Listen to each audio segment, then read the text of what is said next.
जी हाँ, खंडवा शहर की एकमात्र पेंट की दुकान जो है भारत सरकार द्वारा ISO प्रमाणित, जहां आप पाएंगे एशियन पेंट्स और ड्यूलेक्स पेंट्स की सारी रेंज और भारतीय रेलवे में लगने वाला एपॉक्सी पेंट्स। साथ ही हमारे यहाँ वाटरप्रूफिंग केमिकल की सारी रेंज उपलब्ध है और मकान में लगने वाले दीमक का काम भी किया जाता है। अधिक जानकारी के लिए संपर्क करें राजा पेंट्स, बॉम्बे बाजार, खंडवा। मैं आपसे ये बताना चाहता हूँ कि इससे पहले भी शहर खंडवा में हमारे मुस्लिम समाज के लोगों ने भी आरोप लगाया था कि ये ज़मीन हमारी है, और इस बात को लेकर के वो ट्रिब्यूनल में, वक्फ बोर्ड की कोर्ट में, न्यायालय में भोपाल में गए थे, आबिद भाई और अज्जू भाई वगैरह, और उनका ये मुकदमा वहाँ खारिज हुआ। उसका भी मेरे पास आदेश है। इसी तरह से हिफाजत अली साहब के परिवार ने भी आरोप लगाया था कि ये ज़मीन हमारी है, लेकिन वो भी सिद्ध नहीं कर पाई कि ये ज़मीन हमारी है, वो भी खारिज हुआ। इस तरह से अभी जो आरोप लगाया जा रहा है जिस हिंदू समाज के द्वारा और शिवम शुक्ला के द्वारा, तो वो भी जो है पूरे तरीके से गलत है। उसमें कहीं से कहीं तक भी उनके ज़मीन के होने का कोई प्रमाण नहीं है, और ये ज़मीन वक्फ बोर्ड की है। 1943 में ये ज़मीन अब्दुल लतीफ़ सेठ ने हिफाजत अली साहब को दान की थी, वक्फ बैतुल माल यतीम खाने के नाम से, और उस ज़मीन पर सरवराकार हिफाजत अली साहब का नाम दर्ज हुआ। उनके इंतकाल के बाद मसूद अली साहब उसके अध्यक्ष रहे। मसूद अली के इंतकाल के बाद 2008 से रियाज हुसैन उसके अध्यक्ष रहे। रियाज हुसैन ने मुकदमा दायर किया कि 415 जो है वक्फ बोर्ड में दर्ज है, 370 जो है वो जो जिस पे यतीम खाना हिफाजत अली दर्ज है उसको भी वक्फ बोर्ड में दर्ज किया जाए। इस संबंध में कोर्ट ने आदेश किया, और 2008 में खसरा नंबर 370 को भी वक्फ बोर्ड में दर्ज किया गया। इस तरह से गजट में और वक्फ बोर्ड के रिकॉर्ड में और शासन के रिकॉर्ड में 1975 और उससे पहले से मुस्लिम यतीम खाने के नाम से ये भूमियाँ दर्ज है। आप पे यह भी आरोप लगाया जा रहा है कि सन 1991 में तथाकथित द्वारा आपके द्वारा रियाज हुसैन के द्वारा इस जमीन को वक्फ में दर्ज कराया गया। नहीं, 1991 की बात नहीं है, 2008 की बात है। मुकदमा चला है, न्यायालय ने आदेश किया है। उसमें तथाकथित कैसे हो सकता है? न्यायालय होता है, न्यायालय जो कहेगा उसको हर इंसान को मानना उसका फर्ज है। आपने न्यूज़ देखी होगी, उसमें सन 1991 में आरोप लगाया गया है कि तत्कालीन वक्फ अध्यक्ष रियाज हुसैन ने हेरा फेरी करके उसको वक्फ में दर्ज कराया। क्या सकते हैं? अरे हेरा फेरी, इसका ये आदेश है श्रीमान, मैं आदेश आपको बता रहा हूँ, न्यायालय का आदेश है। इसमें हेरा फेरी कहाँ हुई है? हेरा फेरी में कोई काम ऐसा होता है क्या?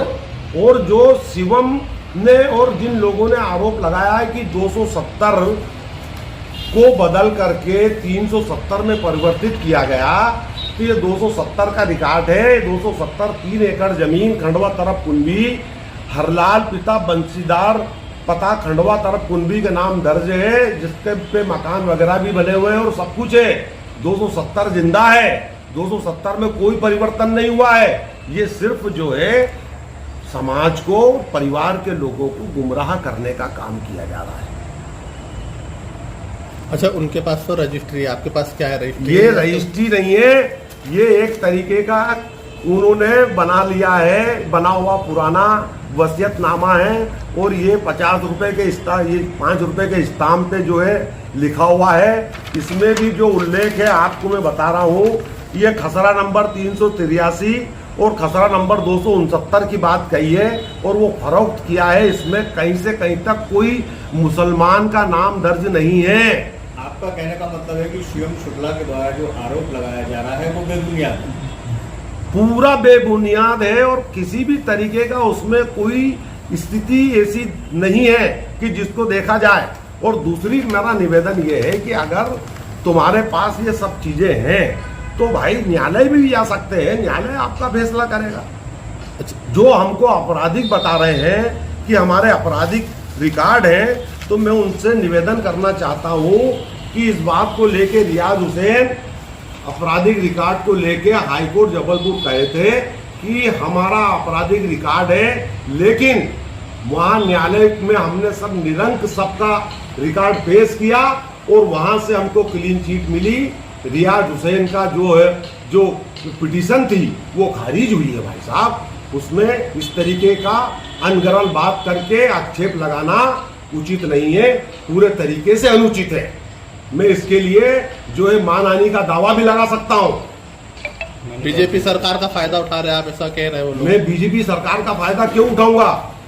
मैं बीजेपी सरकार का फायदा क्यों उठाऊंगा? 1991 में भी भारतीय जनता पार्टी थी और उस समय रियाज हुसैन उसके अध्यक्ष थे और उस तरीके से चल रहा है काम। नहीं, आपके ऊपर ये भी आरोप लगाया जा रहा है कि लगभग 3 करोड़ रुपए की मनी लॉन्ड्रिंग हुई है, जो आपने 32 दुकानें बनाई है उसके निर्माण में। मैं आपसे निवेदन के साथ ये बात बोलना चाहता हूं कि अखबार के अंदर इसकी बाकायदा विज्ञप्ति निकली है। 7 लाख रुपए से ऊपर जो आवेदन करेगा उसको दुकानें दी जाएंगी। 16 दुकान नीचे बनी है जिसका पेमेंट मिला है, ऊपर की दुकानें निर्माणाधीन है जिसका पेमेंट नहीं मिला है।